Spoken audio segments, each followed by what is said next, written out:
দেখছেন, হালাল উপায়ে ইউটিউব থেকে আয় করার কোনো সুযোগ আছে কিনা, থাকলে কিভাবে?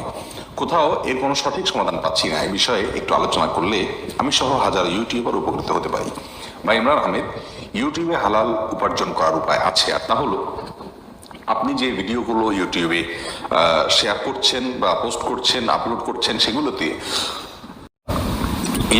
ভিডিওগুলোতে যদি আপনি ভেতরে কোনো অ্যাডভার্টাইজ দেন, কোনো কোম্পানির অ্যাডভার্টাইজ দিলেন, অথবা আপনি কোনো পণ্যের অ্যাডভার্টাইজ দিলেন, সেটি আপনার নিয়ন্ত্রণে যদি থাকে, অ্যাডভার্টাইজটা আপনি নির্মাণ করলেন অথবা যা নির্মাণ করেছে সেটা যদি আপনি দেখে সেখানে কোনো হারাম পণ্যের অ্যাডভার্টাইজ দেওয়া না হয়, সেখানে হারাম কোনো কিছু প্রদর্শিত না হয়, তাহলে সেটি জায়েজ আছে ইনশাআল্লাহ বিদিনিল্লাহ। আর এছাড়া ইউটিউব কর্তৃপক্ষ যে অ্যাডগুলো দিয়ে থাকে, অর্থাৎ তাদের মাধ্যমে যে অ্যাডগুলো আমাদের ইউটিউব চ্যানেলে শো হয়ে থাকে, সেগুলো জায়েজ নেই। তার কারণ হলো সে সমস্ত অ্যাডগুলোর মধ্যে হারাম পণ্যের অ্যাডভার্টাইজ দেওয়া হয়, আবার সেখানে হারাম কোনো কিছু প্রদর্শিত হয় অ্যাডভার্টাইজের মাধ্যমে, যার কারণে সেটি জায়েজ নেই, ইসলামের শরীয়তে সেটি নিষিদ্ধ।